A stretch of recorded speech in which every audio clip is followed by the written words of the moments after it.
بسم الله الرحمن الرحيم الحمد لله رب العالمين الحمد لله الذي هدانا لهذا وما كنا لنهتدي لولا أن هدانا الله أشهد أن لا إله إلا الله وحده لا شريك له وأشهد أن محمدا عبده ورسوله اللهم صل على محمد وعلى آل محمد كما صليت على إبراهيم وعلى آل إبراهيم إنك حميد مجيد اللهم بارك على محمد وعلى آل محمد كما باركت على إبراهيم وعلى آل إبراهيم إنك حميد مجيد ورضي اللهم عن الخلفاء الراشدين والصحابة أجمعين ومن تبعهم بإحسان إلى يوم الدين أما بعد Assalamu alaikum wa rahmatullahi wa barakatuh. Mes sœurs, mes frères, les louanges, les remerciements, les éloges n'appartiennent qu'à Allah. Le premier qui n'a pas de début, le dernier qui n'a pas de fin. L'omniscient, l'omnipotent, le miséricordieux par essence et par excellence. Le doux, le bien informé, nous le louons. Nous revenons vers lui repentant. Nous revenons vers lui repentant. Nous revenons vers lui repentant. C'est le thème de ce live de ce mercredi dans la médecine des cœurs. Nous demandons protection contre les conséquences de nos péchés. Et lui seul en sait le nombre. Et les tendances de l'âme, et l'âme ordonne certainement le mal, hormis celle à qui il a fait miséricorde. Celui qui Allah guide, nul ne sera l'égaré. Celui qui est privé de sa guidée, nul ne saura lui montrer le droit chemin. J'atteste donc qu'il est le seul digne d'adoration. J'atteste de la véracité, de l'exemplarité, de la prophétie de Muhammad ibn Abdillah, qu'Allah bénisse ce prophète, sa famille, ses compagnons, tous ceux qui les auront suivis dans le droit chemin et nous fassent l'honneur d'en faire partie. Le meilleur des hommes que la terre a porté, qu'Allah a choisi subhanahu wa ta'ala pour confirmer, corriger et compléter sa religion qui est l'islam. En effet, nous étions tous égarés avant qu'Allah subhanahu wa ta'ala nous guide. Et c'est lui qui, par pure miséricorde, et c'est sur cela que nous insisterons aujourd'hui, pour qu'on comprenne mieux qui est notre Seigneur, qu'on le connaisse mieux, pour pouvoir l'aimer un peu plus, ou un peu tout simplement. Parce que très certainement, si on connaissait Allah, on l'aurait aimé bien plus que cela. Même si on connaissait Muhammad sallallahu alayhi wa sallam, qui n'est qu'une créature, parmi les créatures, on l'aurait certainement aimé comme il a insisté en disant « Personne d'entre vous ne sera véritablement croyant s'il ne m'aime pas plus que son père, sa mère, ses enfants plus que lui-même. » En effet, par lui, Allah subhanahu wa ta'ala nous a guidés vers le bonheur ici-bas et dans l'au-delà. Et nous avons été créés pour adorer Allah subhanahu wa ta'ala, non pour pécher. Et la miséricorde d'Allah l'emporte sur tout. C'est une sagesse pour laquelle Allah subhanahu wa ta'ala cite souvent ce sublime nom qui est Ar-Rahman et cet autre qui est Ar-Rahim. On le trouve notamment en ouvrant son livre, ce qui est un honneur parmi les honneurs. L'imam Ibn Qayyim, quand il fasse miséricorde, il dit que les noms d'Allah subhanahu wa ta'ala tournent tous, on les rapporte tous avec trois. Allah, bien sûr, son nom propre, subhanahu wa ta'ala. Ar-Rahman, le miséricordieux par essence. Et Ar-Rabb, qui est donc le Seigneur, maître de toutes choses. Ar-Rahman, Allah subhanahu wa ta'ala lui a attribué le nom d'une sourate que nous connaissons, c'est la sourate 55. Ar-Rahman allama al-Qur'an, khalaqa al-insan, allamahu al-bayan. Jusqu'à la fin de cette centaine de versets. Ar-Rahman. C'est l'attribut de la miséricorde. L'attribut de la miséricorde du miséricordieux. Ar-Rahman.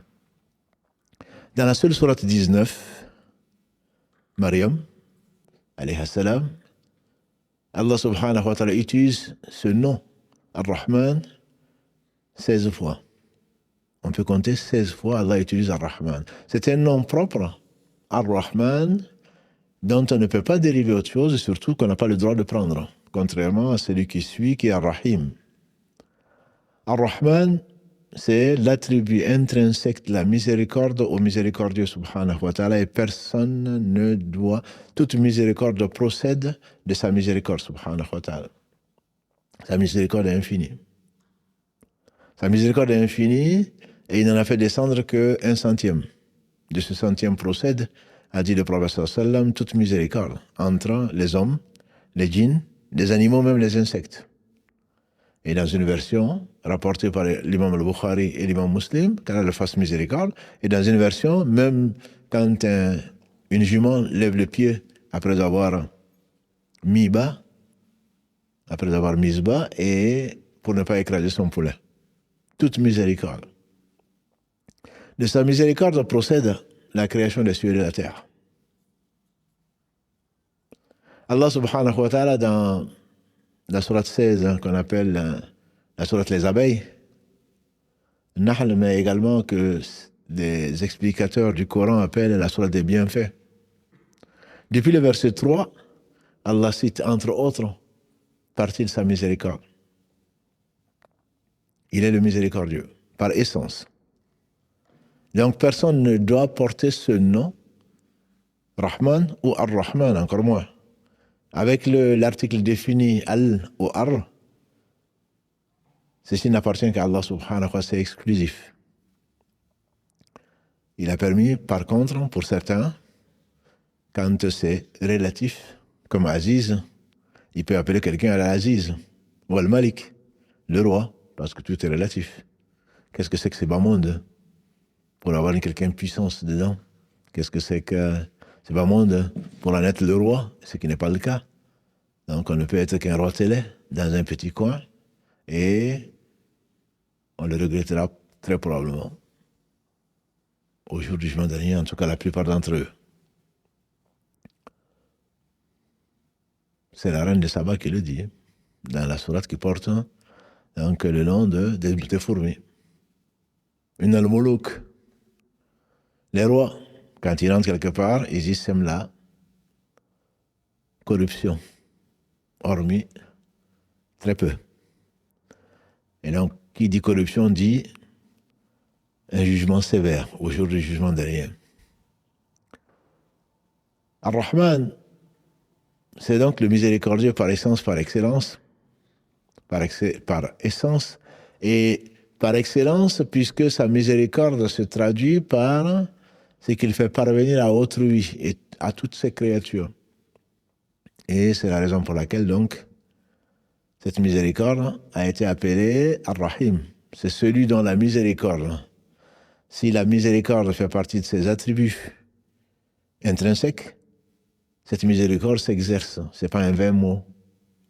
Depuis la création des cieux et la terre, comme il le dit, subhanahu wa ta'ala, dans maintes et maintes endroits du Coran, notamment si on s'arrête qu'à la sourate 16, quand il dit « Celui qui a créé les cieux et la terre a envoyé du ciel de l'eau, à partir de laquelle, à partir de la terre, l'eau qui descend fait revivre la terre et fait sortir tant de bienfaits.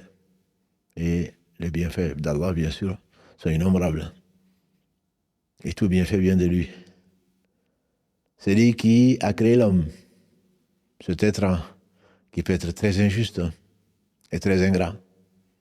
Et l'ingratitude est l'une des bases, certainement, des péchés. Parce qu'on ne le connaît pas, on l'oublie. Et on ne sait pas à qui on doit tout. Il n'y a pas de bienfait qui ne vous viennent pas d'Allah. Verset 53 de la sourate 16, la même sourate 16, les abeilles. Il a créé cet homme et il lui a donné la capacité de parler, même de désobéir, de rire, de se pourvoir. Il lui donne à manger, à boire de là où il n'attend pas, là où l'homme n'est pour rien. Il respire, il voit, il entend, il sourit. Tout ce qu'il il a fait de la meilleure des façons. Allah dit dans la sourate 95 à Tin, nous avons très certainement créé l'homme dans la meilleure des prestances. Ce qui est doublé n'est pas de la redondance. Quand il y a deux bras, quand il y a deux yeux, quand il y a un seul nez, quand il n'y a qu'une seule bouche, ce n'est pas de la redondance. Parce que les deux sont complémentaires et sans l'un ou sans l'une, tu verras une déficience. Même dans ta vision. Il a tout créé en couple, subhanahu wa ta'ala. Il est le seul, le wahid, le qahar. Et Allah est huître, c'est l'un de ses noms. Il est impair. Ici, l'impair, bien sûr, c'est le un. C'est l'unique, ahad. Fardu samad. Celui qui est complet, celui qui est parfait, de tout point de vue. cette miséricorde, comme il dit subhanahu wa ta'ala, il a créé Adam alayhi salam et il a sorti de lui son épouse Ève et fait sortir beaucoup de garçons et de filles pour leur tenir compagnie, également pour les éprouver, pour leur donner de la joie et quelques épreuves. Il a créé les animaux et les a mis au service de l'homme. Pensons à l'intelligence qu'Allah a donnée à certains un peu plus que d'autres. C'est pas qu'il n'y a pas que le QI. Cette basira, cette clairvoyance qui est bien plus au-delà que le QI ne peut pas mesurer.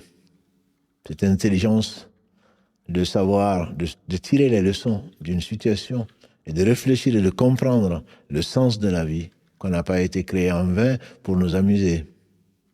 Et qu'on retourne à Allah subhanahu wa ta'ala, information qui a été apportée par tous les prophètes sans exception. Cet homme à qui Allah subhanahu wa ta'ala a soumis tant de choses, il parle du jour, de la nuit. On est tellement bien fait que le jour a été créé, la nuit a été créée quelque part. Pour nous, c'est pas de la prétention, c'est Allah le dit. Sakhara lakum layla wa nahar. Il vous a soumis la nuit comme le jour. La nuit pour que vous reposez et le jour pour que vous puissiez voir. Le jour que vous puissiez travailler pour voir à vos besoins. qu'Allah a mis à portée de main. Allah nous a soumis, comme il dit, وَسَخَّرَ لَكُمُ الْبَحْرَ وَسَخَّرَ لَكُمُ اللَّيْلَ وَالنَّهَارَ وَسَخَّرَ لَكُمُ الْفُلْكَ. Les véhicules, que ce soit sur terre ou sur la mer. Tout ceci, bien entendu, n'est rien par rapport aux bienfaits apparents, qui sont innombrables, que dire alors des cachés. Les bienfaits cachés sont bien plus nombreux que les apparents. Et comme je dis parfois, si on te demandait de respirer, en même temps de manger, en même temps de regarder, on te dirait de choisir. Entre, tu ne pourras pas. Parce que si tu ne respires pas, tu vas mourir. Si tu ne manges pas, tu vas mourir. Si tu n'évacues pas, tu vas mourir. Si tu ne dors pas, ça va t'amener à la folie, etc., etc. Et tout ceci, Allah fait de façon parfaite. Que cet homme ignorant les bienfaits d'Allah subhanahu wa ta'ala est ingrat. Et donc, cette miséricorde se manifeste vis-à-vis de ces créatures, notamment vis-à-vis de l'homme. Et Allah conclut dans le verset 18 de cette sourate 16, et si tu te mets à dénombrer les bienfaits d'Allah, tu ne saurais très certainement pas arriver au bout de tes peines. Et dans le même esprit, dans la sourate 14, Ibrahim, les versets 32 jusqu'à 34, qu'Allah conclut par la même chose. Et si tu te mettais à dénombrer les bienfaits d'Allah, tu ne saurais le faire. Et l'homme est très certainement injuste, très injuste, très ingrat. Très injuste, très ingrat. Cette miséricorde donc concerne toutes choses. Elle concerne absolument toutes choses. Et une miséricorde, comme le disent les savants, elle embrasse toutes choses. Il y a deux types de miséricorde. La miséricorde qui est générale, que nous ne voyons pas, en réalité, que beaucoup de gens en tout cas ne voient pas, c'est la miséricorde qui s'étend à toutes choses. Depuis la distance de la Terre par rapport au Soleil, la distance de la Lune par rapport à la Terre, la révolution de la Terre dans le système solaire, ou de la Lune autour de la Terre, et tout ceci, il n'y a pas de hasard. Comme le dit Morrison, le professeur Morrison, qui est le président de l'Académie des sciences, fut plutôt président de l'Académie des sciences aux États-Unis, si la Terre était tout simplement un peu éloignée du Soleil, très certainement il n'y avait pas de vie sur la Terre parce que la Terre serait trop froide. Et si elle était un tout petit peu plus proche du Soleil, il n'y aurait pas de vie parce que la chaleur solaire allait tout brûler. Pareil pour les marées. Si la Lune était proche de la Terre, il y aurait des marées tellement importantes qu'il n'y aurait rien. Allah parle de ces montagnes qui sont venues pour ancrer et qui servent également de repères et les étoiles qui sont sous son contrôle, qui servent également pour trois choses: embellir le soleil, embellir l'univers ou le ciel, guider également le voyageur de nuit, quand il n'y avait pas de boussole, et même avec boussole. Les gens qui ne l'ont pas, ou qui ne savent même pas comment l'utiliser, s'orientent dans la nuit, et également pour servir de projectile contre les shayatines, contre les diables qui veulent s'approcher du ciel pour apprendre, pour entendre l'échange, quelques nouvelles, les dérober pour venir les raconter à leurs maîtres sorciers et charlatans en les mélangeant avec du faux. Donc les bienfaits d'Allah subhanahu wa ta'ala, dans le sens de alors qu'il n'en a pas besoin. C'est surtout ça qu'il faut voir. On peut donner parce qu'on attend quelque chose. Et Allah, il est Al-Ghani, c'est le seul riche en réalité, comme il est dit, entre autres dans le verset 15 de la sourate 35. Ya ayyuhan nasu antumul fuqara ila Allah, wallahu huwal ghaniyyul hamid. Oh, vous les gens, vous êtes tous indigents, pauvres vis-à-vis d'Allah. Allah, il est le véritable riche, celui qui se passe de tout. Et c'est lui le digne de louange, le seul en réalité. Puisque nous disons Alhamdou, toutes les louanges, tous les remerciements, tous les éloges ne sirent que à Allah subhanahu wa ta'ala. Cette miséricorde, disais-je, s'étend sur toutes choses. Ça, c'est la miséricorde générale. Et une miséricorde particulière vis-à-vis des croyants, comme il le dit, entre autres, dans la sourate 7, Al-A'raf, verset 56. Inna rahmatallahi qaribun minal muhsinin. La miséricorde d'Allah est proche des croyants. Est proche des bienfaisants, plutôt. Et donc, cette miséricorde inclut bien sûr la miséricorde générale, mais également la foi. C'est par pure miséricorde qu'Allah subhanahu wa ta'ala nous a envoyé les prophètes, alayhi salam. Par pure miséricorde, Allah leur a doté de livres, porteurs de livres, qui sont lumière et miséricorde, dit Allah, dans le Coran, où il dit, subhanahu wa ta'ala, entre autres dans le verset 82 de la sourate 17, que c'est une miséricorde et une guérison pour les croyants, pour les seuls croyants. Même le fait de rester devant un live, le fait de vouloir prier, le fait d'obéir à Allah est une miséricorde d'Allah. Combien de gens lui désobéissent? La part de l'enfer est connue. Combien de gens désobéissent à Allah? Parce que Allah les a éloignés de sa miséricorde, subhanahu wa ta'ala. Tu ne peux obéir à Allah que par miséricorde.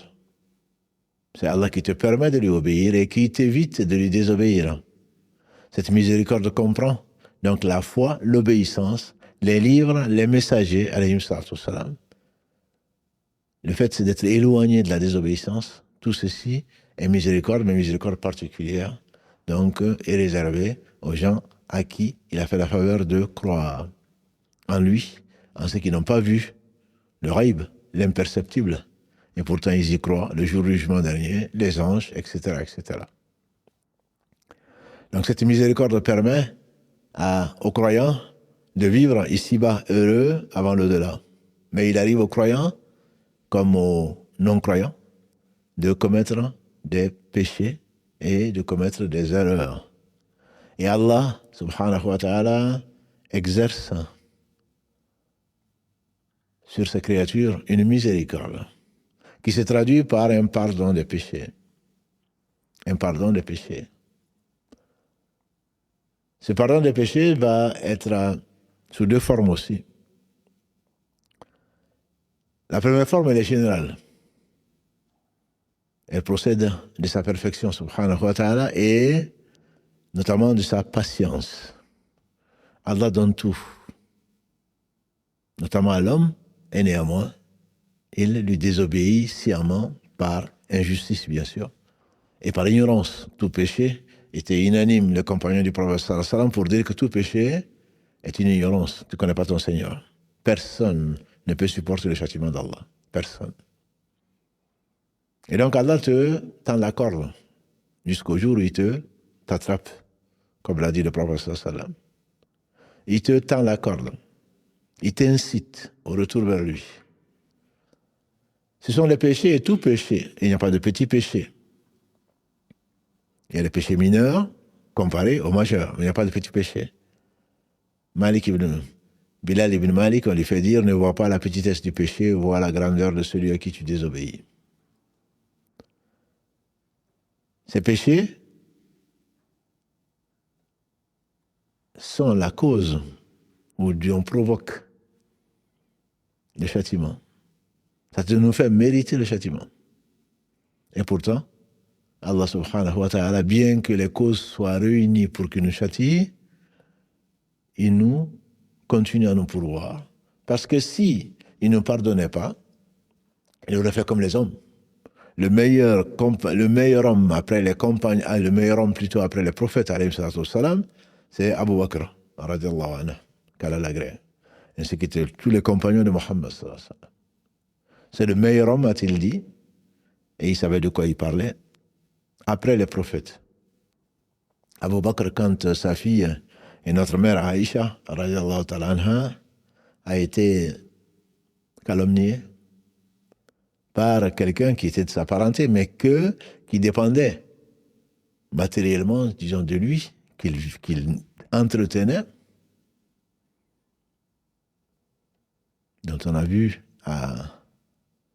les conséquences dans la série du joyau de la prophétie, la série de samedi, avec les plans, les stratagèmes diaboliques des hypocrites qui ont nourri cette calomnie, cette fausse rumeur. Abu Bakr, quand il a appris que quelqu'un qu'il entretenait faisait partie des gens qui ont répandu la rumeur, il a décidé de lui couper les vivres. Si Allah nous coupait les vivres, alors. Il a décidé de couper les vivres. Allah subhanahu wa ta'ala lui dit, il dit, est-ce que vous n'aimerez pas que les gens qui ont quelque faveur de la part d'Allah ne renoncent pas à pourvoir aux besoins des plus nécessiteux? Est-ce que vous n'aimerez pas qu'on vous pardonne? Verset 22 de la sourate An-Nur, de la sourate 24. Quand ce verset a été révélé, Abu Bakr a su qu'il s'agissait entre autres de lui. C'est vrai pour lui, c'est également vrai pour nous. Il a dit alors, on pardonne, ou je pardonne. Toutes les causes, quand on désobéit à Allah, on ne pense même pas, souvent, qu'il pourrait ne pas nous laisser vivre. Il pourrait nous priver de la vue, de lui, du toucher. Toi qui fais ce qui est interdit, en allant vers l'interdit, en regardant l'interdit. Et si à ce moment-là, Allah te prenait la vie, ou tout simplement te rendait aveugle. Le prophète alayhi salam nous disait par exemple qu'aucun d'entre vous ne lève ses yeux pendant la prière. Est-ce que vous ne craignez pas qu'Allah vous rende aveugle? Ou alors qu'Allah transforme votre tête en tête d'âne? Il est capable de toutes choses. Quand il veut une chose, il suffit qu'il dise soit et la chose elle est. Et donc, bien que tu le fasses, c'est lui qui t'a donné la capacité. Wallahu khalaqakum wa ma ta'malun, dit Ibrahim alayhi salatu wassalam, dans la sourate 37, verset 96, c'est Allah qui vous a créé et c'est ce que vous faites. Imagine un seul instant que Allah t'empêche de faire quelque chose.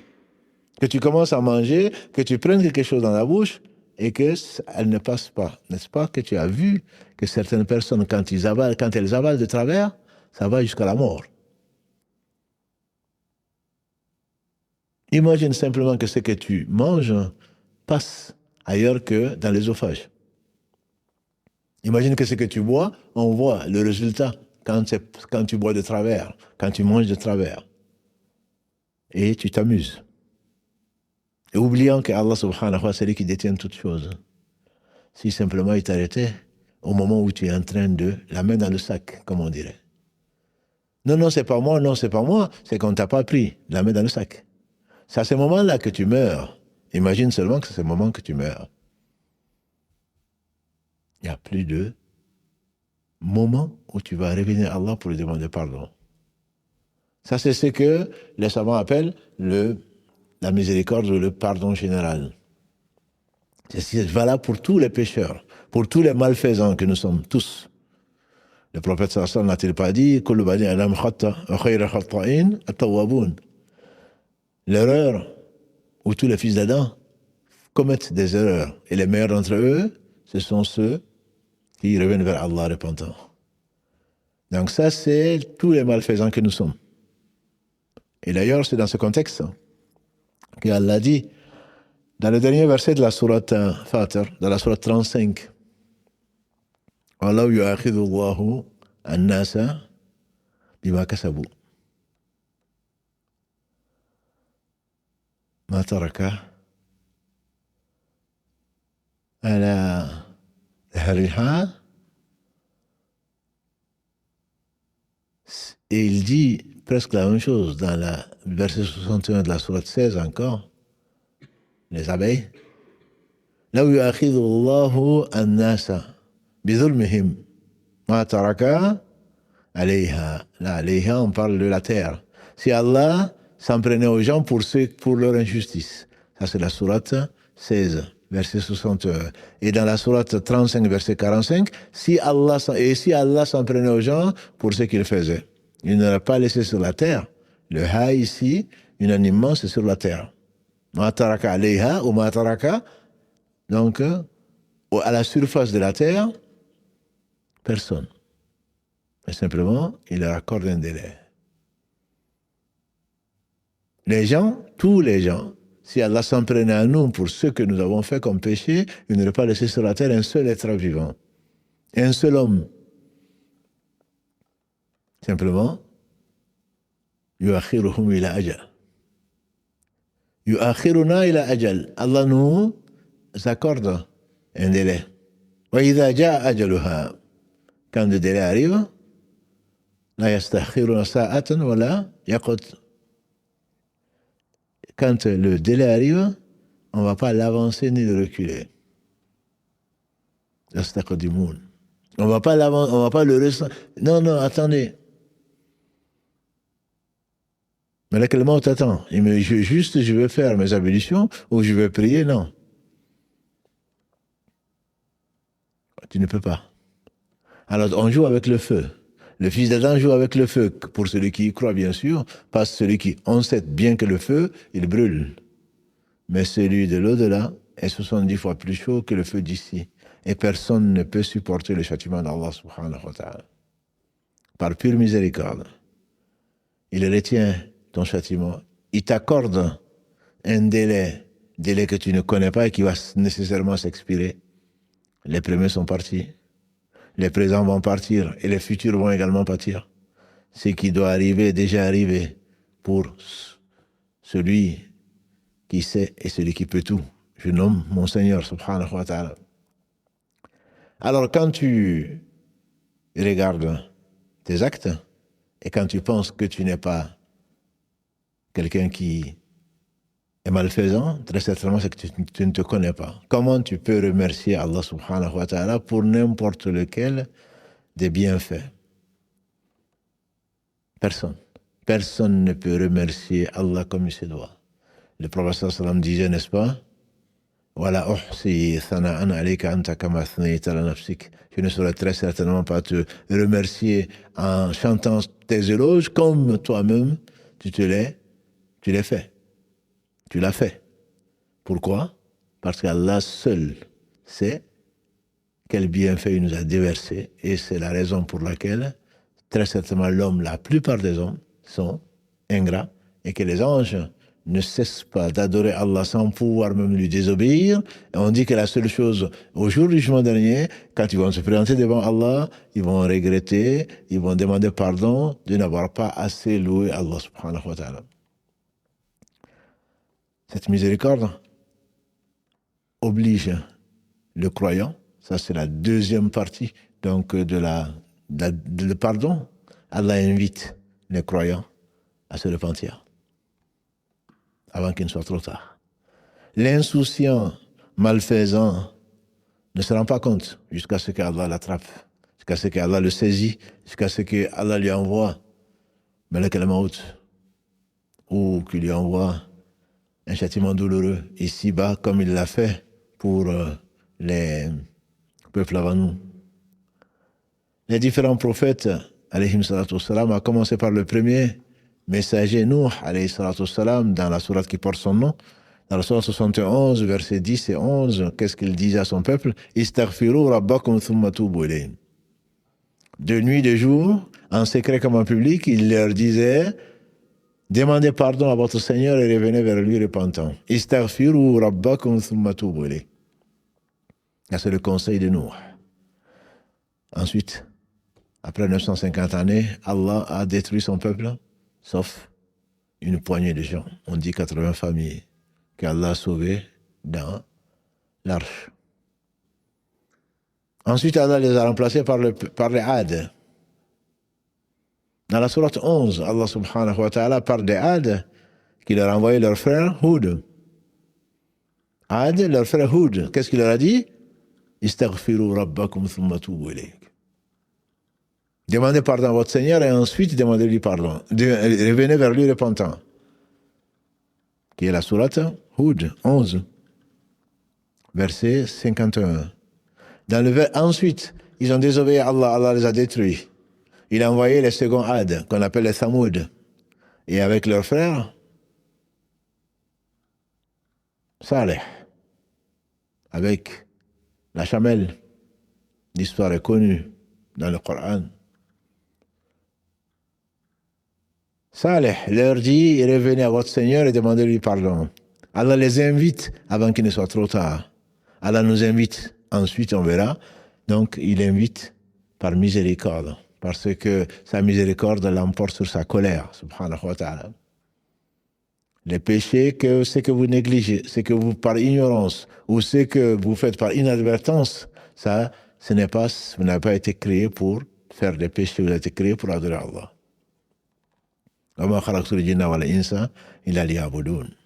Je n'ai créé les djinns et les hommes qu'afin qu'ils m'adorent. On n'a pas été créé pour faire des péchés, pour désobéir à Allah subhanahu wa ta'ala. N'as-tu pas vu que quand Allah a proposé aux cieux, à la terre, aux montagnes,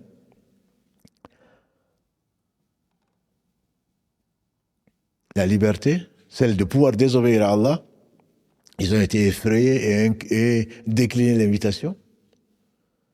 Inna aradna al-amanata ala samawati wal ardi wal jibal, jusqu'à la fin du verset 72 de la sourate 33. Nous avons proposé la responsabilité. Ils ont dit: c'est quoi? Ya Allah. Allah a dit: c'est que je vous laisse libre, vous faites ce que vous voulez, vous reviendrez à moi. Cette liberté a un prix. C'est que tu dois obéir à Allah subhanahu wa ta'ala. Saleh dit à son peuple, les Thamoud: istaghfiru rabbakum thumma tubu ilayhi.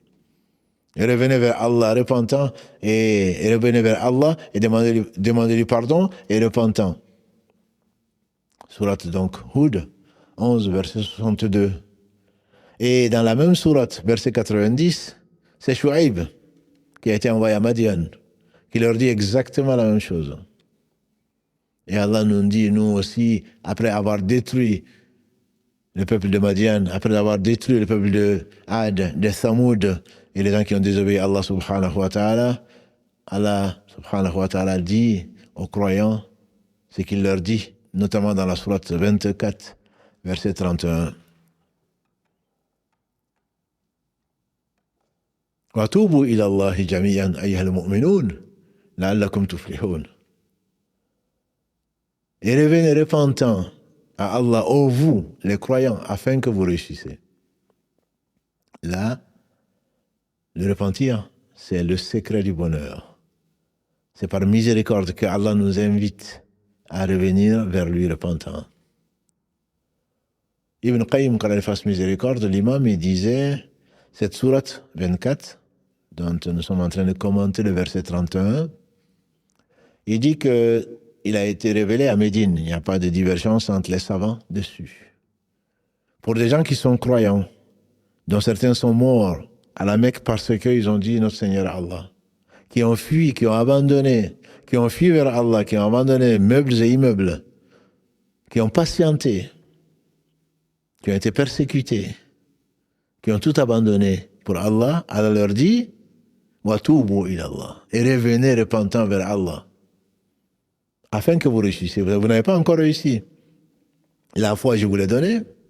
Vous avez manifesté votre foi, mais ce n'est pas encore ça. Si vous voulez réussir, revenez vers Allah repentant.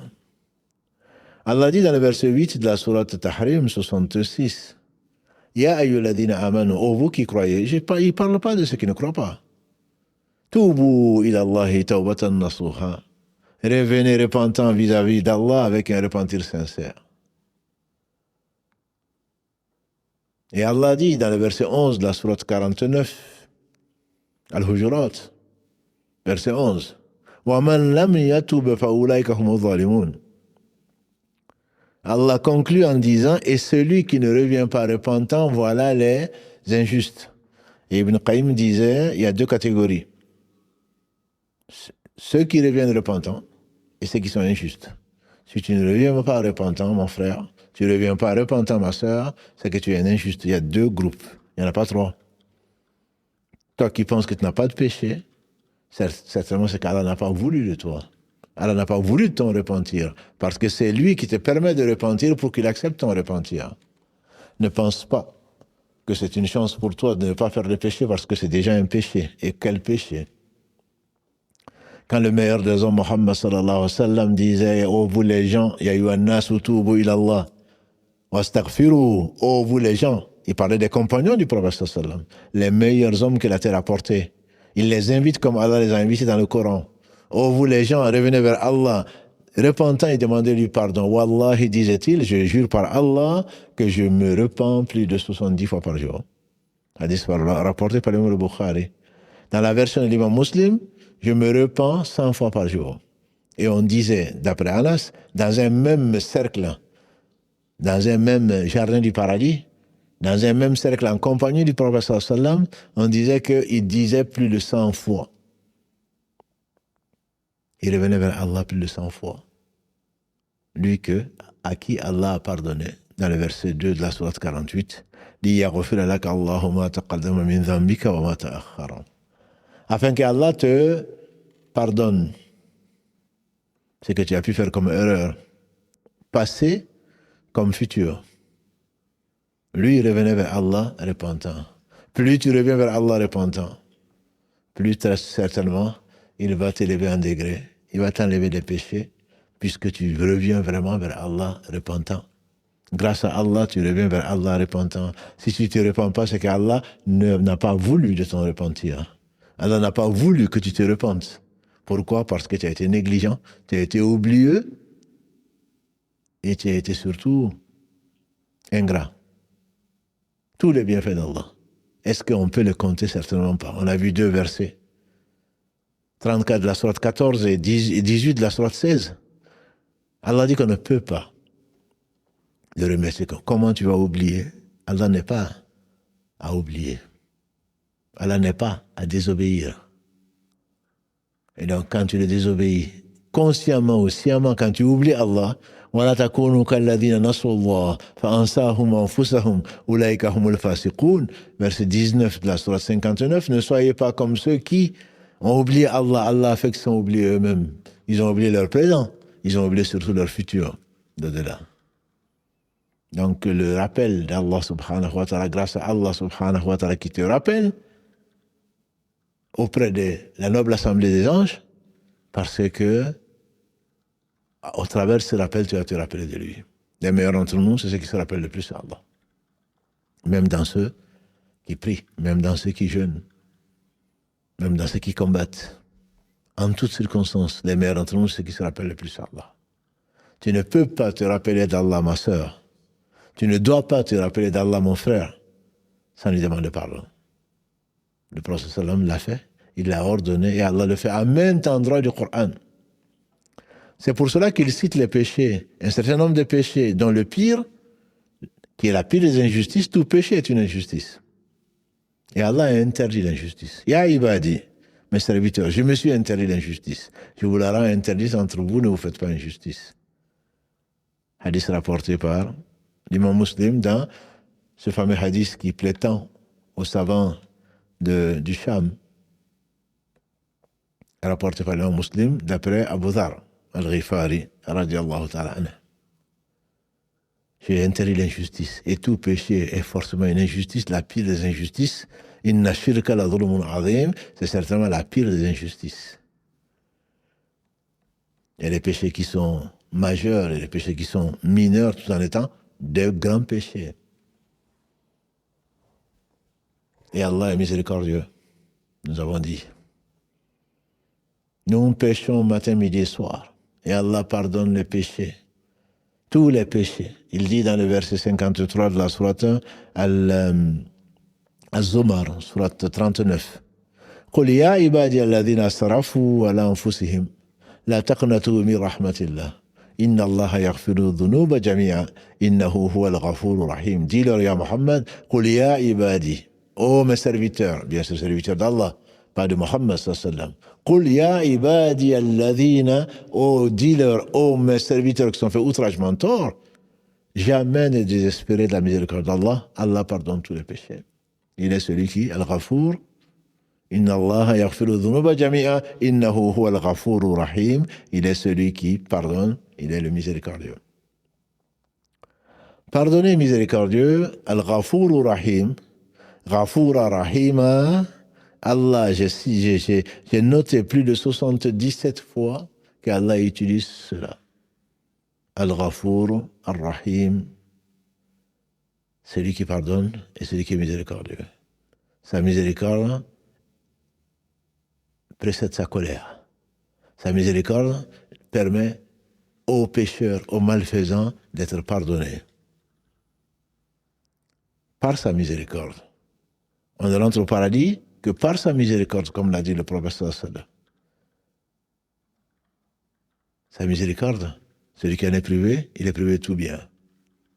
Et celui qui meurt en lui associé quoi que ce soit, n'aura pas une part de sa pardon, de son pardon et de sa miséricorde qui pourtant, il a gardé 99% donc de sa miséricorde pour pardonner aux croyants qu'Allah nous confirme cela. Si Allah fait rentrer 70 000 ou 70 fois 70 000 ses serviteurs au paradis sans leur demander des comptes, ce n'est pas parce qu'ils n'ont pas de péché, c'est par pure miséricorde. Personne, y compris Muhammad sallallahu alayhi wa sallam, ne rentrera au paradis par leurs œuvres. Que dire alors des insignifiants comme nous? Que dire des insignifiants comme nous? Si tu arrives à prier, si tu arrives à jeûner, si tu arrives à remercier Allah, c'est grâce à Allah, c'est par pure miséricorde d'Allah. Et donc, se repentir, Allah t'invite. Matin, midi et soir. Mais il y a un moment. Il y a une limite. Le prophète sallallahu alayhi wa sallam, d'après ce qui a été rapporté par Abu Hurayra, il a dit, Allah subhanahu wa ta'ala, la porte du repentir reste ouverte jusqu'à ce que l'âme atteigne le gosier. Quand, comme Pharaon, quand tu arrives à l'article de la mort, inni tubta al-an, maintenant j'arrête, maintenant je reviens vers Allah repentant, il dit non. Al-an, que maintenant, alors que tu as fait partie des malfaisants? Non, c'est trop tard. Les signes, parmi les signes de la fin du monde, il y a le premier signe, on dira, dans le ciel, qui est le fait du lever du soleil de son occident. Ça fait partie des 10 grands signes de la fin du monde. Le lever du soleil de son occident, c'est-à-dire au lieu que le soleil se lève en orient, il va se lever en occident, plus exactement, il va se lever en orient et il ne va pas se coucher. De là, il va repartir, comme si la terre se mettait à tourner dans l'autre sens. À partir de ce moment-là, tout le monde va croire.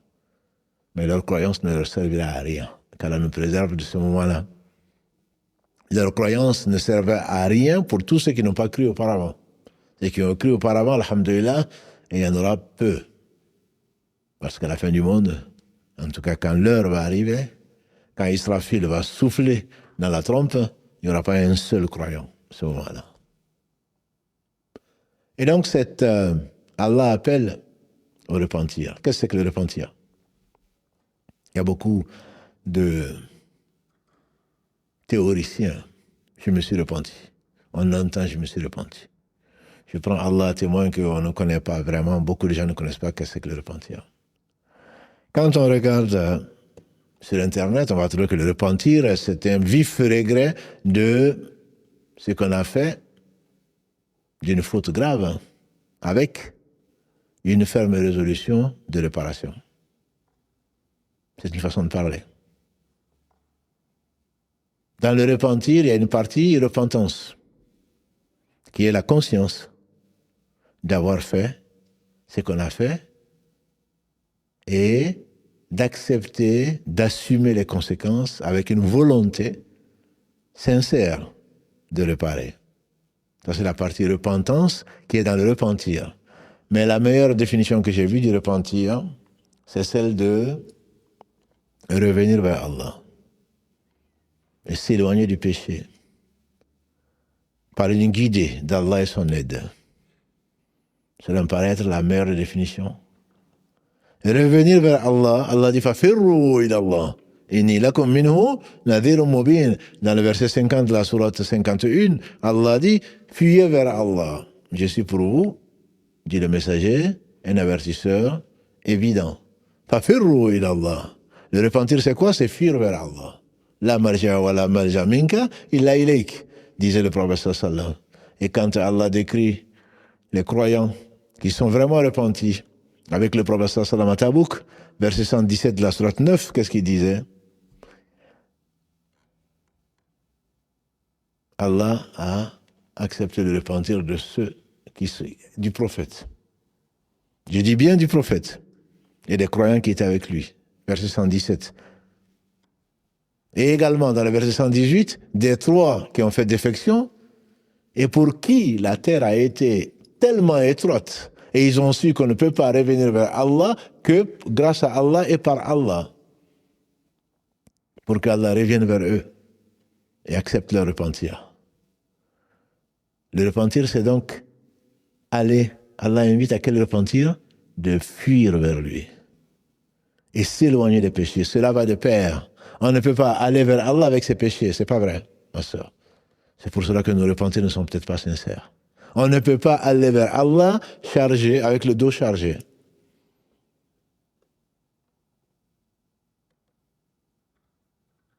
Il faut déposer les charges que sont les péchés qui noircissent le cœur. Le fils d'Adam, disait le prophète sallam, fait un péché, il revient vers Allah, Allah lui efface le péché. S'il ne le fait pas, péché sur péché, son cœur devient noir. Et il a lu le verset 14 de la sourate 83, Kallabal rana ala qulubihim ma kanu yaksibun. Oh que oui, leur cœur a été chargé, noirci, plus exactement, a été rouillé par ce qu'ils ont fait comme péché donc. On ne peut pas aller vers Allah, on ne peut pas fuir en tout cas. Qui veut fuir va abandonner ce qu'il a comme charge. Il va tout abandonner vers Allah, et si tu vas tout abandonner un jour, ma soeur, mon frère, tu vas tout abandonner, et tu iras, tu partiras nu, couvert par un linceul, par pudeur, tu partiras nu. Tu reviendras nu, comme Allah t'a créé la première fois. Comme tu es sorti du ventre de ta mère, avec rien. Tu partiras nu. Alors quand tu veux fuir vers Allah, tu dois fuir vers Allah en te déchargeant de toute injustice, de tous tes péchés. Ce sont les péchés qui vont t'alourdir et qui nous alourdissent. Ce bas monde et le reste, tant que ce cœur, qu'Allah nous le purifie. C'est pour cela qu'on parle souvent mercredi de la médecine du cœur. Tant que ce cœur est encore attaché à ce bas monde, Ibn Qayyim disait, la clé de tous les malheurs, c'est l'amour de ce bas monde. En effet, aucun péché ne peut sortir de ce cadre-là. Si tu as désobéi à Allah, c'est parce que tu as préféré ce bas monde à l'autre. Imagine, réfléchis. Il n'y a pas de péché qui n'est pas dû au fait de ce bas monde-là. C'est parce que tu as préféré ce bas monde, que tu as fait ce que tu as fait, que tu n'as pas voulu faire ce que Allah t'a ordonné pour ton bien, que tu as fait ce que Allah subhanahu wa ta'ala t'a interdit, ou que tu n'as pas fait ce que Allah t'a ordonné pour ton bien. C'est dont on parlait la semaine dernière. Le ma'rouf. C'est qui, dans ta saine nature, Allah te l'a dicté. Fitrat Allah allati fatara an-nas alayha. La tabdila li khalqillah. La saine nature dans laquelle Allah a créé ses créatures. et tu ne trouveras pas de changement dans la création d'Allah subhanahu wa ta'ala. Alors si tu veux aller vers Allah, donc c'est aller vers Allah, s'éloigner du péché en suivant la guidée d'Allah et son aide. Et c'est l'une des sagesses pour lesquelles les savants disent donc que Iyyaka na'budu wa iyyaka nasta'in, 4e verset de la sourate Al-Fatiha, résume tout. Après cela, qu'est-ce que tu dis? Ihdina as-sirata al-mustaqim. Iyyaka na'budu, c'est toi seul que nous adorons, c'est de toi seul dont nous implorons le secours, et c'est que nous recherchons. Nous ne pouvons t'adorer que grâce à toi, et nous ne pouvons aller vers toi que par le chemin droit, le chemin de ce que tu as agréé, qui sont les prophètes, les hommes véridiques et les femmes véridiques, les martyrs témoins et les gens qui font le bien, et quelle belle compagnie. Donc c'est en suivant cette voie droite que Allah a indiqué qu'il a préféré par rapport au sentier, un seul chemin droit et beaucoup de sentiers, sentiers sur lesquels les diables appellent.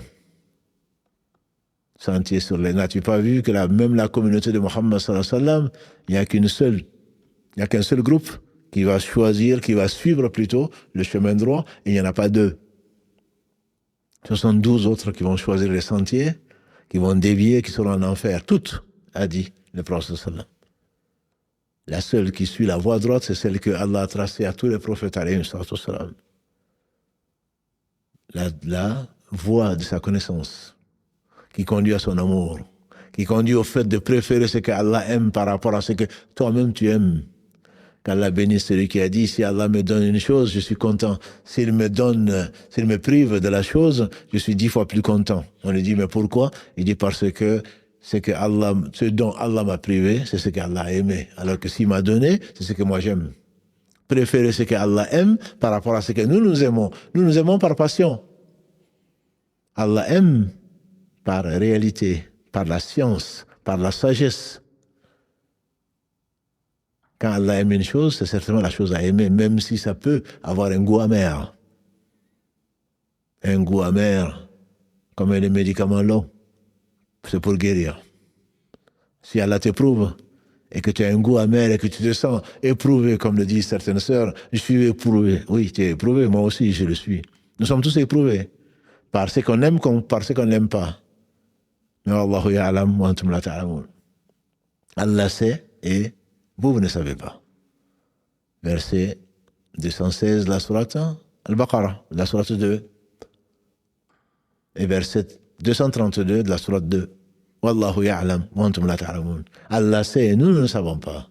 Alors parce que tu sais qu'il sait, fie-toi à celui qui sait, le miséricordieux. Tout ce qu'Allah fait, c'est du bien. Que dis-je, c'est le meilleur. Ce qu'Allah fait, c'est le meilleur. Allah t'invite. Quand il te cite les peuples, les conséquences de leurs péchés, qui les a détruits, qu'est-ce qu'Allah te dit dans la sourate 8, verset 33? Allah dit, subhanahu wa ta'ala, sa promesse est vraie. Allah n'est pas allé châtier tant que tu vis parmi eux. Et ça s'est terminé. Ya Muhammad. Allah ne va pas les châtier tant que tu vis parmi eux. Allah ne va pas les châtier tant qu'ils demandent pardon. Tant qu'ils demandent pardon. Et donc, ça c'est une faveur d'Allah, dans sa miséricorde pour nous. Tant qu'on demande pardon, Allah ne va pas nous châtier.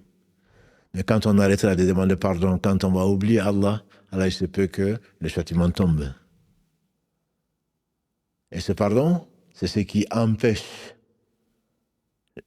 le châtiment d'être exécuté.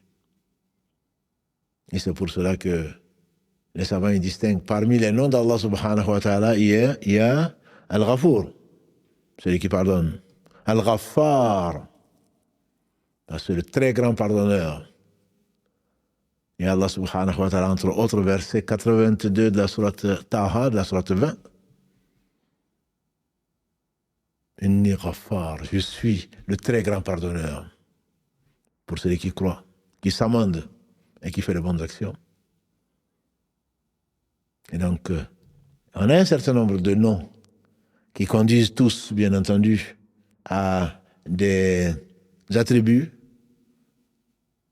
At-Tawwab, qui est celui qui recueille le repentir. Al-Afu, celui qui absout ou qui efface. D'abord l'absolution, disent les savants, et ensuite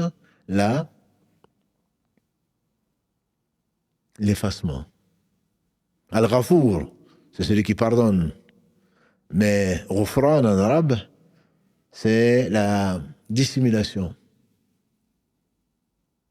La dissimulation, c'est quoi? C'est qu'Allah subhanahu wa ta'ala dissimule ton péché et, comme le disent les Arabes, l'istighfar, le Ghufran viennent de la même racine que le mighfar. Le mighfar n'est pas autre chose qu'un casque qui te protège, qui n'est pas un turban, qui est quelque chose qui te protège.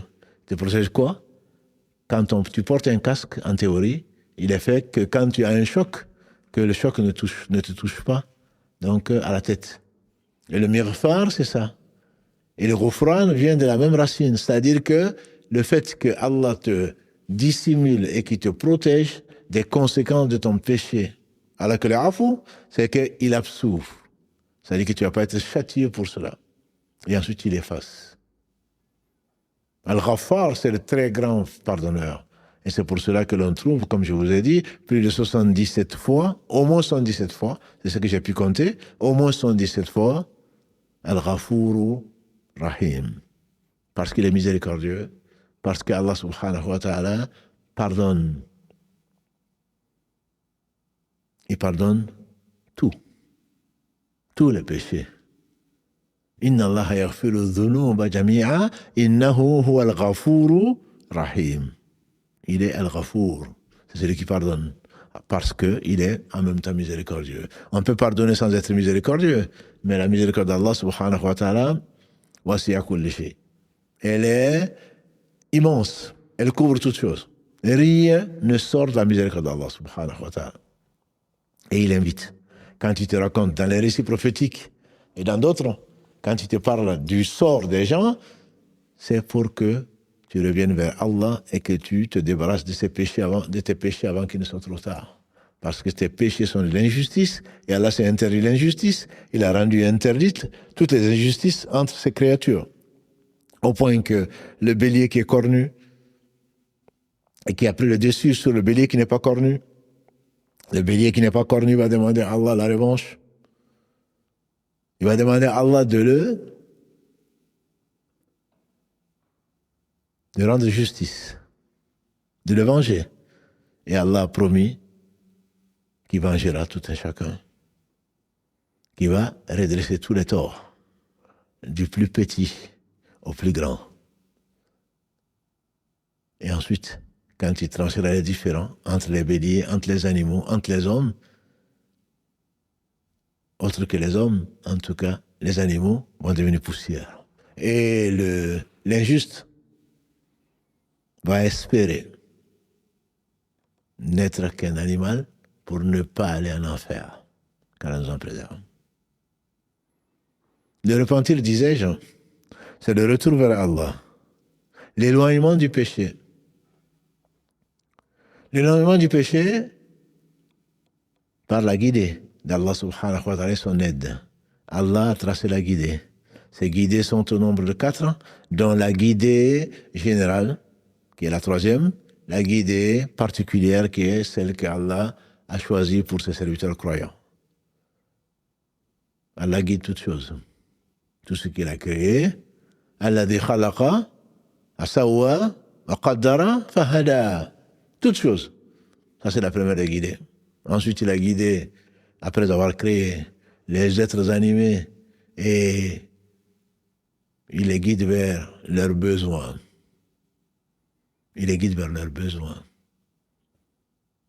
Depuis le manger, le boire. Imaginons tout simplement qu'Allah subhanahu wa ta'ala ne nous donnait pas envie de manger. Tu n'as pas vu que les personnes âgées, dans les EHPAD, dans les maisons de retraite, ou dans les maisons de mouroirs, si on peut l'appeler ainsi, on les oblige. On oblige le personnel à leur donner à boire parce qu'ils ne sentent pas le besoin de boire. On ne peut jamais remercier Allah. Ah, j'ai soif. Oui, bien sûr, tu as soif. remercie Allah d'avoir soif. Parce que tu n'as pas eu soif, la science démontre que 70% de l'homme et de la femme est constitué d'eau. Ne bois pas. Pourquoi la canicule fait autant de victimes, ma sœur? On n'a pas envie de boire. Et les personnes âgées en particulier, comme les enfants. Ils ne sentent pas la soif. De telle façon que sans la soif, tu ne peux pas boire. Et si tu ne bois pas, tu vas mourir.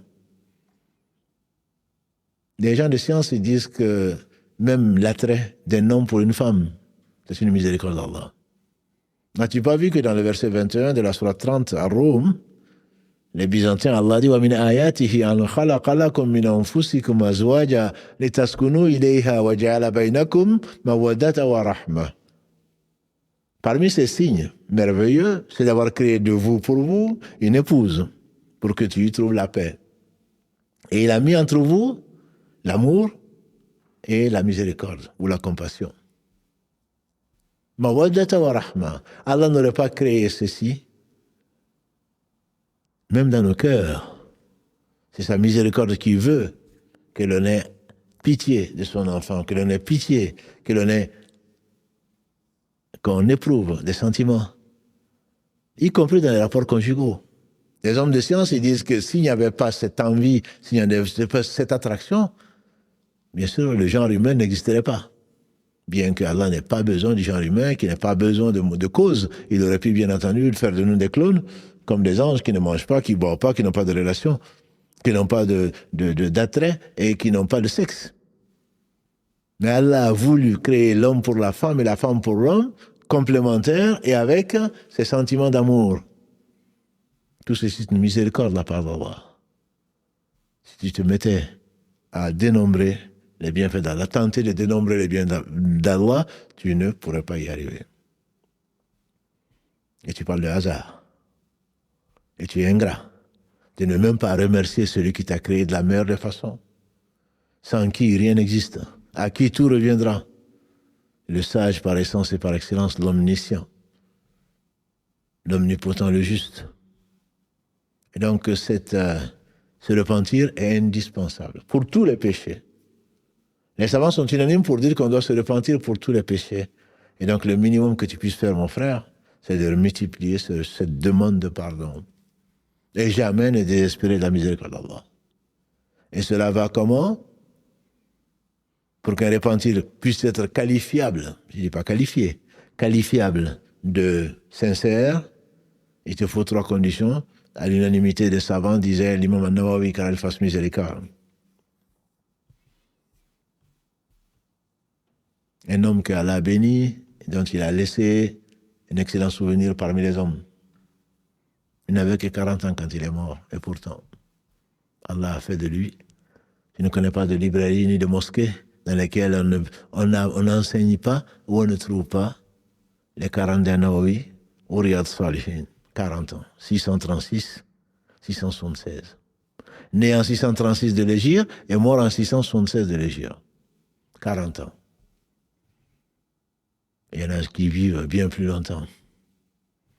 Nous, à quel âge, qu'est-ce qu'on a laissé? Qu'est-ce qu'on a laissé derrière nous? Et parmi les 3 choses qui profitent à l'homme après sa mort, c'est bien la science utile qu'il laisse. Qu'Allah les bénisse, nos savants. Qu'Allah les bénisse. Qu'Allah nous les fasse aimer. Parce que l'homme ira avec les gens qu'il aime. C'est le fait d'arrêter. Immédiatement. Et Karim avait mis, la semaine dernière, je crois, pour un réel de samedi, c'est un péché que de ne pas se repentir, de retarder son repentir. On l'avait vu quand cet homme, Abu Lubab, a trahi en faisant un geste au Banu Qurayda, et il sait qu'Allah sait. Il sait qu'Allah sait. Et il a été s'attacher à un pilier de la mosquée. Il dit qu'il ne va pas. Il sait ce qu'il mérite. Il ne va pas. Il veut que personne ne le détache jusqu'à ce qu'Allah révèle son pardon. Et Ka'b ibn Malik, vous savez qui c'est? Il est resté pendant 50 jours. 40 plus 10. Les compagnons du prophète ne lui parlaient pas. Pourquoi? Parce qu'il a été sincère, il a été véridique, il a dit qu'il n'avait pas d'excuse. La première des choses, mon frère, ma soeur, c'est que sois sincère. La sincérité commence par là, ne te mens pas. Tu peux mentir à tout le monde sauf à Allah. Sois sincère avec toi-même. Parce qu'Allah, il sait. Tu peux te cacher à tout le monde sauf à Allah. Une fois que tu es sincère, alors cela oblige d'arrêter le péché et de ne pas le retarder. Allah dit dans le verset 134, d'abord 133 de la sourate 3, Wasari'u ila maghfiratin min rabbikum. Précipitez-vous, concourez au pardon de votre Seigneur. Wasari'u, vite, vite fait. Concourez ou faites vite pour obtenir le pardon de votre Seigneur. Ça, c'est le verset 133, et un paradis plus vaste que les cieux et la terre. وَسَارِعُوا إِلَى مَغْفِرَةٍ مِّن رَّبِّكُمْ وَجَنَّةٍ عَرْضُهَا السَّمَاوَاتُ وَالْأَرْضُ أُعِدَّتْ لِلْمُتَّقِينَ, qui est réservé aux pieux. Et qu'il décrit الَّذِينَ يُنْفِقُونَ فِي السَّرَّاءِ وَالضَّرَّاءِ, ceux qui dépensent dans l'abondance comme quand ils ont peur. وَالْكَاظِمِينَ الْغَيْظَ, ceux qui maîtrisent leur colère. وَالْعَافِينَ عَنِ النَّاسِ, mon frère. Et ceux qui pardonnent aux gens. Et qu'est-ce que dit Allah? Wallahu yuhibbul muhsinin. Et Allah aime les gens qui sont bienfaisants. Toi, tu veux être pardonné et tu ne veux pas pardonner. Allah aime le pardon. Comment tu veux être pardonné? Si toi, tu ne pardonnes pas. Le prophète sallam disait, quand on a voulu l'assassiner à Uhud, ou dans d'autres versions, c'est comme si je voyais un prophète en train de dire, quand on a dit de maudire son peuple, c'est comme si je voyais un prophète son peuple en train de le persécuter. Il disait, Allahumma ghfir qawmi fa innahum la ya'lamun. Oh Allah, pardonne à mon peuple parce qu'ils ne savent pas. Des gens qui te veulent du mal. Le prophète sallam demandait le pardon pour des gens qui lui voulaient du mal. Et quel mal, ils voulaient l'assassiner. Parce que la rancœur est quelque chose, et la foi. La haine et la foi ne cohabitent pas. La haine et la foi ne cohabitent pas. Et Allah dit donc, وَالْكَاظِمِينَ الْغَيْظَ وَالْعَافِينَ عَنِ النَّاسِ, c'est ceux qui affoient, qui effacent les torts qu'ils ont subis par rapport aux gens. Et tu vas en subir forcément, et tu vas en faire subir. Wallahu yuhibbul muhsinin, voilà les gens qui sont les bienfaisants. الذين إذا فعلوا فاحشة 134 أو ظلموا أنفسهم ذكروا الله فاستغفروا لذنوبهم. Ils se sont rappelés Allah, ils ont fait une fahisha, ils ont fait une chose plus que blâmable, ils se sont rappelés Allah, ils ont demandé pardon. ذكروا الله واستغفروا لذنوبهم ومن يغفر الذنوب إلا الله. Et qui est-ce qui donc va pardonner les péchés si ce n'est Allah? ولم يصروا على ما فعلوا وهم يعلمون. Et ils n'ont pas persisté dans ce qu'ils faisaient alors qu'ils savent. Tu sais que c'est un péché, tu sais que nous nageons dans les péchés matin, midi et soir, tu le sais, mais non, je vais continuer à nager moins vite. Je vais aller plutôt vers la côte, mais doucement. Tu as un contrat, tu as ton certificat de décès avec toi. Tu sais que tu vas arriver jusqu'à la côte. Tu ne crains pas qu'un courant te ramène au beau milieu de la mer ou du fleuve, que tu ne puisses plus revenir vers la côte, que tu te noies pour de bon. وَلَمْ يُصِرُّوا عَلَى مَا فَعَلُوا. Et ils ne persistent pas dans ce qu'ils font alors qu'ils savent. Et donc, il faut stopper le péché auquel tu penses. Il n'y a pas non plus, je vais me repentir d'un péché et puis le reste viendra après. C'est le repentir de tous les péchés, même si tu risques de revenir sur certains. Mais au moment où tu te repens, les savants disent que c'est valable, même si tu reviens sur le péché. Mais tu ne vas pas faire semblant de te repentir alors que tu es convaincu que tu vas revenir au péché. Est-ce que je peux aller faire une umrah, ensuite, quand je reviendrai, je vais recommencer? Pourquoi tu vas à la umrah? Qui tu veux tromper? Toi-même? Tu as déjà lu ça? Est-ce que c'est possible, ça? Bien sûr, beaucoup de gens le font. Mais est-ce que, entre nous, est-ce que tu peux oser dire que tu es sincère? Moi, je vais arrêter ça juste le temps du Ramadan.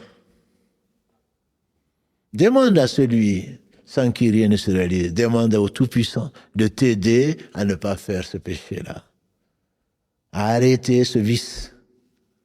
Et il est capable de le faire. S'il veut qu'une chose soit, il suffit qu'il dise soit et la chose elle est. Non, non, tu comptes sur toi-même. Non, moi je peux. Je sais que je vais arrêter. Ah ouais? Comment tu sais? Parce que tu peux? Non. La hawla wa la quwwata illa billah. Wallahi, tu peux rien.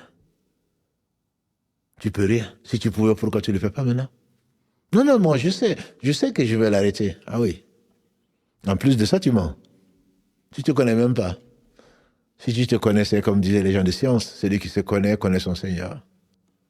Celui qui connaît son Seigneur se connaît. Parce que tu sais que tu n'es rien sans lui. Tu sais que son Seigneur peut tout. Mais non, toi, tu te connais. Non, ça, je sais que je vais arriver. Non, je sais que je vais arriver. Arrêter. Pourquoi tu ne le fais pas maintenant si tu peux? Non. Tu te mens tout simplement. Tu es ignorant. Tu es menteur, tu es ignorant. Parce que tu ne connais pas. Si tu connaissais ta réalité, tu connaîtrais ton Seigneur.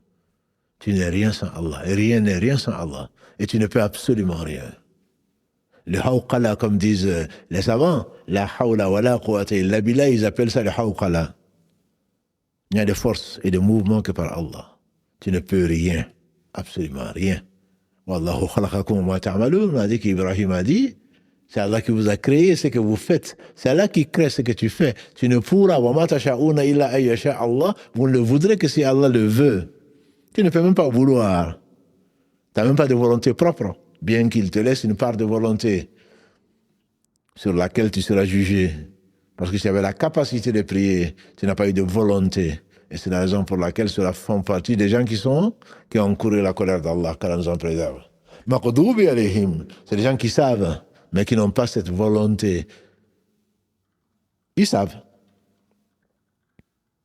Ils savent que ça c'est bien, mais ils n'arrivent pas à le faire. Ils savent que ça c'est mauvais, mais ils n'arrivent pas à l'abandonner. Il n'y a pas de volonté. Fais des efforts. Tant que tu feras des efforts, Allah il va t'assister, il va te récompenser pour les efforts que tu as fait grâce à lui. Non, toi tu veux que tout arrive comme ça. Quand tu veux. Ça, ce sont les gens qui ont couru la colère. Ceux qui sont égarés, c'est ceux qui ne savent pas et qui font. Et ils sont nombreux. Parmi les musulmans en particulier. Ça c'est bien. Pourquoi? Parce que mon père le faisait. Ça c'est bien parce que tout le monde le fait. Non. Ne soyez pas comme des moutons de Parnure, a dit le prophète sallam. Quand les gens font du bien, vous faites du bien. Quand les gens font du mal, vous faites du mal. Non. C'est pas raisonnable. Tu arrêtes. Mon serviteur a fait, a dit le prophète sallam, mon serviteur a fait. Allah a dit, mon serviteur a fait un péché. Il a su qu'il avait un Seigneur. Il a demandé pardon. Allah lui a pardonné. Il refait un péché.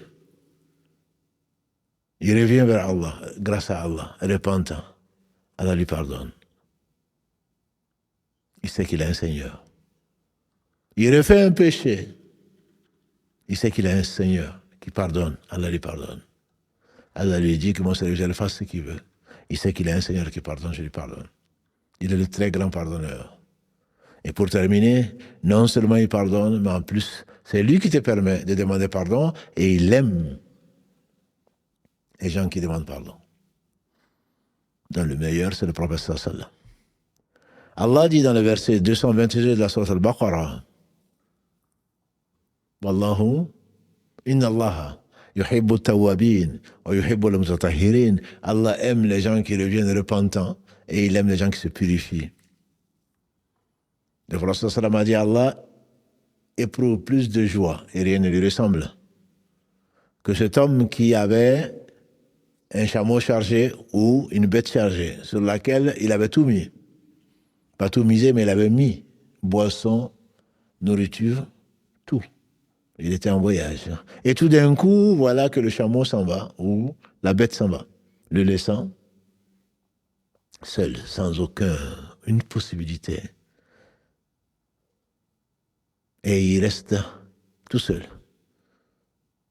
Et Allah, par miséricorde, et c'est lui le miséricordieux, l'enveloppe d'un sommeil pour que il ne tarde pas ou qu'il voit la mort partout. Et quand il se réveille, il retrouve cette charge, il retrouve cette bête avec sa nourriture, ses vivres, son eau, tout. Et il est tellement content, il dit, oh Allah, je suis ton Dieu et tu es mon serviteur. Tellement, il a fait un lapsus, bien sûr, s'est trompé. Je suis ton Dieu et tu es mon serviteur. Et le prophète en a souri. Pour les gens qui ne connaissent pas Allah et qui font sortir les gens de l'islam, quand tu dis qu'Allah sourit, ça y est. Le prophète en a souri. Allah est plus content. Ah ouais? Allah est content? Comme ici à Sa Majesté, bien sûr. C'est Mohammed sallallahu alayhi wa sallam qui l'a dit. Le hadith, il est authentique, elle n'en a pas douté. Il est rapporté, si ma mémoire est bonne, par Anas et consigné dans le sunan de l'imam Tirmidhi. C'est un hadith qui est authentique. Allah est plus content du retour de son serviteur que, si ma mémoire est bonne encore, Al-Bukhari et Muslim également le rapportent. Et l'imam Ahmad aussi. Allah est plus content du retour de son serviteur que cet homme-là, qui retrouve sa monture alors qu'il était condamné à mort, entre guillemets. Si on connaît Allah, forcément on l'aime. Un jour, et je m'arrêterai certainement sur ça, je l'espère en tout cas, Omar ibn Khattab nous rapporte que sur un champ de bataille, il y a une femme qui courait, elle avait perdu son enfant, elle était prisonnière, je crois. Elle courait partout chercher son enfant. Dès qu'elle a vu son bébé, elle s'est précipitée, elle l'a pris dans son sein ou sur sa poitrine et lui donnait à téter. Et le professeur m'a dit aux gens qui étaient présents, est-ce que vous imaginez que cette femme puisse jeter son fils dans le feu? Il nous a dit non, c'est pas possible. Elle dit alors Allah est plus miséricordieux que cette femme. Plus miséricordieux pour ses serviteurs que cette femme pour son enfant. Alors connais Allah, tu vas l'aimer. Et si tu aimes vraiment, tu vas craindre qu'il t'éloigne de toi. Pauvre de nous. Ah, j'ai raté la prière. Non, ne dis pas ça. Ah, j'ai fait ceci. Non, Allah n'a pas voulu de toi. Allah n'a pas voulu de toi, tout simplement. Vois ceci comme un châtiment. Parce que si tu aimes, tu mettras tout en œuvre pour obtenir l'amour de celui que tu aimes. Si tu penses que non, je vais rattraper ma prière. Non, je n'avais pas pu faire, maintenant je vais le faire. Dis plutôt, je demande pardon à Allah. Parce que il y a un frère, qu'Allah le bénisse, il disait, je suis arrivé, ça fait 2 jours ou 3 jours, que je n'arrive pas à prier au premier rang. Et je me demande pourquoi Allah ne veut pas de moi au premier rang, quel péché m'a éloigné d'Allah. Voilà le raisonnement qu'il faut avoir. Et pas non, mais c'est pas grave, j'ai raté l'Asr, j'ai raté le Dahr, je vais le faire. Non, c'est que tu ne connais pas ton Seigneur. Ton Seigneur n'a pas voulu de toi. Ah, moi j'ai eu la prière en commun, j'ai eu la dernière raka. Et ceux qui ont eu la première raka, qui sont au premier rang? Non, il faut être ambitieux. Sari'u ila maghfiratin min rabbikum. Concourez, mais au plus vite. Quand on parle de concours, il ne s'agit pas d'avoir la moyenne. Les étudiants savent de quoi je parle. Quand on parle de concours, Allah n'a pas dit faites ceci, vous rentrez au paradis. Il a dit wasari'u. Précipitez-vous, ça veut dire que si tu as 16 et que tu as 15 personnes qui doivent être reconnues, qui doivent être recrutées et qu'ils ont 18, ou qu'elles ont 18, ça veut dire que malgré tes 16, ou tes 17,5 sur 20, tu ne vas pas être retenu. C'est pour cela que tu as essayé d'être excellent, comme l'aime Allah subhanahu wa ta'ala. Le prophète sallam dit Allah aime l'excellence. Et moi je dis, verset 90 de la sourate 16, Inna Allah ya'muru bil adli wal ihsan. Et Allah ordonne même, c'est pas qu'il aime, Allah ordonne l'équité et l'excellence. Et le prophète sallallahu alayhi wa sallam disait, Allah a ordonné l'excellence en toutes choses. Sallallahu alayhi wa sallam. Qu'Allah bénisse le prophète, sa famille, ses compagnons, tous ceux qui les auront suivis dans les droits chemins et nous fasse l'honneur d'en faire partie. On ne saurait en faire partie que si on connaît son Seigneur, que si on revient vers lui repentant, et surtout qu'on n'arrête pas, qu'on suive, qu'on mette ses pieds dans les traces du meilleur des hommes qu'Allah a aimé et lui a inspiré la demande de pardon. Si tu penses à Allah sans demander pardon, je crains pour moi, je crains pour toi. Chaque fois que Allah te fait penser à lui, subhanahu wa ta'ala, par pure miséricorde, au moins demande-lui pardon pour tes écarts, pour tes insuffisances, pour ton oubli, pour ta faiblesse. Si tu veux espérer faire partie des gens qui seront couverts par sa miséricorde par laquelle il va faire la rentrée aux gens au paradis, car nous compte parmi cela. Notre prochain rendez-vous, Inch'Allah, c'est samedi, 19h, pour parler du Hajj, pour parler du voyage de toute une vie. C'est le voyage espéré par tout musulman, je l'espère, en tout cas tout croyant. Qu'Allah subhanahu wa ta'ala facilite ce voyage et l'accepte surtout, parce que c'est pas du tourisme, comme on le verra, Inch'Allah. Si vous avez des questions, préparez-les, Inch'Allah, on va faire exceptionnellement, donc on va faire une émission spéciale de samedi, ça va pas être le joyau de la prophétie, ça va être avec notre partenaire Meridianis, ça va être donc en direct. Donc pour ceux et celles qui partent avec donc la mosquée ou avec le collaborateur, ou pour tout le monde. On l'a toujours fait. Allah sait pourquoi. Même sans avoir organisé le Hajj, cela fait au moins 10 ans, voire plus, que nous essayons d'accompagner les pèlerins et on demande à Allah subhanahu wa ta'ala de les accompagner, qu'ils aient un Hajj qui est accepté d'Allah. S'ils pensent à nous, toute l'équipe, je dirais toute la famille d'ailleurs, s'ils peuvent penser à nous, surtout les sœurs et frères qui sont en train de se préparer pour y aller, si vous nous oubliez, qu'Allah vous pardonne.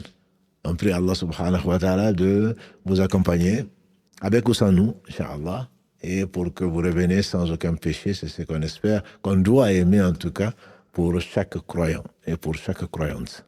سبحانك اللهم وبحمدك أشهد أن لا إله إلا أنت أستغفرك وأتوب إليك سبحان ربك رب العزة عما يصفون والسلام على المرسلين والحمد لله رب العالمين والسلام عليكم ورحمة الله وبركاته.